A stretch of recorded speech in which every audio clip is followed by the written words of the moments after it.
Happy Devils Wednesday. This is Short Sky with Samu for Short Shifts here on this Wednesday evening. Sam, how you doing today? I'm doing great. I'm here live in Philadelphia with my good friend Bill Clement. Say hello to everybody, Bill. Hello to everyone, Bill. By the way, it took me a while to figure out. I thought it was Short Sky, so I thought the sky was sort of compressing down towards our globe. I thought that's what Short Sky was. Now I know it's Shorts Guy. Love it. I love it. I got a good friend that's Short Sky too. Not the same name, but a guy that never wears long pants. There you go. So Sam's got a friend named Short Sky, and you got a friend that does the same thing. That's awesome, Bill. Well, okay. My friend just doesn't wear pants at all. He just goes out in the snow and does everything in his undies. The ones that what are they called? Oh yeah. Oh, that's what I got for Christmas, by the way. And I'm way off on a tangent, but my main Christmas present was a bunch of buck naked underwear from the Duluth Trading Company. No pinch, no stink, no sweat. That's all I get. I mean, I'm serious. That's all I got, Sam. You can get the mic away from me. Thanks, Bill. Well, let's get back on the topic at hand. Will the New Jersey Devils be buyers or sellers at the trade deadline? Now, Bill, when you were one of the original guys to ever appear on the podcast when we were in our pilot series, we were in the midst of the Devils were in the midst of losing 16 out of 19 games, and all Devils fans were going up in arms at Ray Shero. But you were the first one to say that Ray Shero knows what he's doing, and Devils fans should be proud and should be patient with Ray. And then the following year, the Devils make the playoffs, and they took about 5 steps forward. And then this year, it seems like they took about 2 or 3 steps back in the process. And we borrowed that terminology from the 76ers, trust the process, but in New Jersey, we call it stick with the plan. Do you think the Devils are going to be buyers or sellers? Probably more sellers this upcoming trade deadline. And who do you think are some of the bargaining chips? Sellers, first of all. And I go back to last season, and the Devils are a lot like what's going on with the Flyers right now. The Flyers made the playoffs 2 of the last 3 years. Dave Haxtell lost his job. So what are the Flyers going to be right now? Well, the Devils are ahead of 2 teams in the Eastern Conference. The Flyers are one, and the Ottawa Senators are the other one. The Flyers are only ahead of the Senators. So I think you have to go back to last year and really be objective and honest about, was last year the real deal for the Devils, or was it the anomaly year? And I'm not being critical of the Devils. I love Ray Shero. I love John Hines. I think last year with Taylor Hall just ripping the league apart, there's so many things that went right for the Devils last year that I think that's closer to the anomaly year and the abnormal year than this year. So I don't know. I can't imagine Ray being a buyer at the deadline, thinking that he's really close to becoming that next echelon level team. Just like the Flyers have to, Chuck Fletcher is going to be looking everywhere to try to strengthen the team in the future. So I would say sellers. Brian Boyle, to me, is, he's got 11 goals. He's got game. He's a great guy. He's a good guy for your culture. But if you're trying to stock assets into your cupboard with draft picks or young players, somebody's close. They need a big center, a big body, a guy that's good on faceoffs, a guy that could be a 4th-line guy and a penalty killer.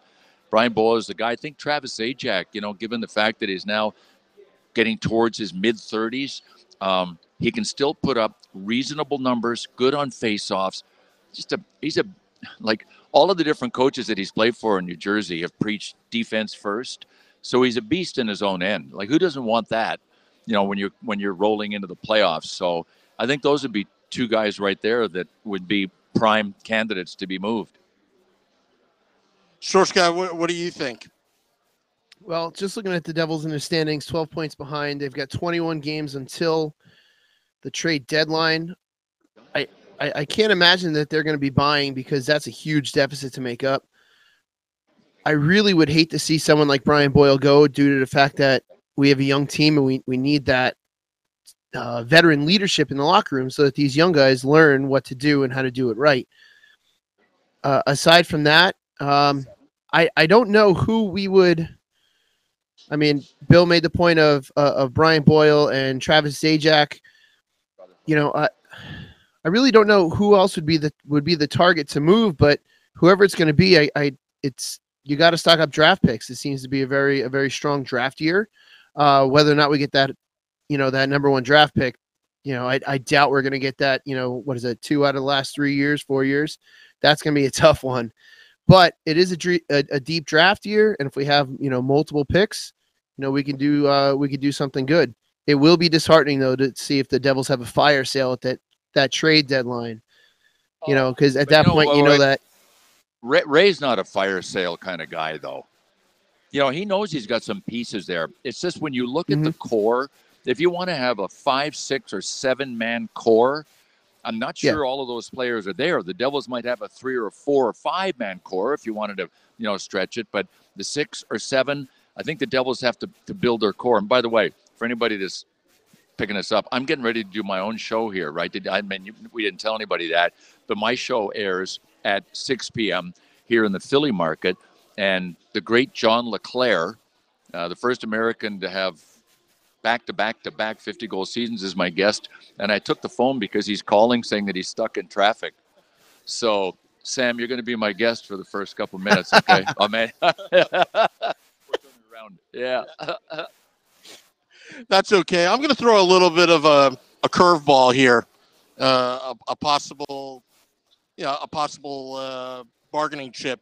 What about Sami Vatanen? I'm sure you could get a lot. Yeah, I think so. And salary cap wise, and is he the guy that's going to, like, on a really good team, if you needed that hole filled of a top 4 D man? Yeah, I looked at his name today and I thought, do you know what he's making? I don't. Shorts guy, do you know what his cap hit is? Because let's face it, it's never just about. It's not just about talent. It's about term. How many years does a guy have left and how much? And can you afford to do that? And if you're going to reload, I think he's a third guy that you could put into that. You know what? Kyle Palmieri, to me, seems like he's been around for a decade. And I was shocked to see that he was only 27. Maybe it's because for the last however many years since he became a Devil coming from Anaheim, he just lit up the Flyers all the time. And he's a really good goal scorer. But he's one of those guys that I'm not sure you can afford to move, because the one thing that the Devils need is offense, right? They need people that can put the puck away. And Kyle Palmieri is a stealth. He's a stealth fighter out there, man. He's really good. Doesn't do that much as flashy, but he moves really well. All he does is put up numbers. I love him. Rob Klobosis in the Facebook Live chat room asked, what about Will Butcher? Is there any interest in him for out there? What do you think? I can only imagine that there is.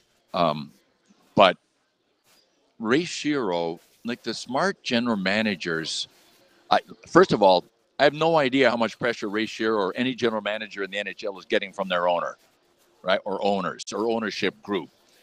But Will Butcher has the potential, and especially the way the game is changing, to be a really valuable guy. I mean, he's still young, and he got rushed into the NHL, didn't have a chance to learn the game at the American League level. And I told anybody that's willing to listen about the Carter Hart situation, the 20-year-old goalie that the Flyers have, what people don't understand is that there is a far greater jump from junior to the American Hockey League than there is from the AHL to the NHL.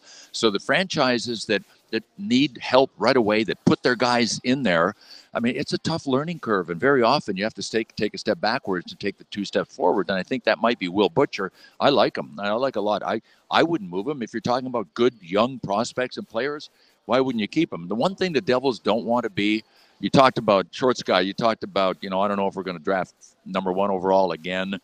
The one thing you don't want to be is the Edmonton Oilers of the East, where it seems like every year, every second year, right? They got the first or the second pick, and they still can't make the playoffs. They're buried in the West still. Oh yeah, totally. And I just looked it up. Sami Vatanen's got a cap hit of about 4.8 a year. Oh, you keep him then. I mean, I don't know. Yeah, I think that's it's not terrible. That's cheap by NHL for a good defenseman, for a top 4 defenseman, which he is. That's cheap by totally. NHL standards. Yep.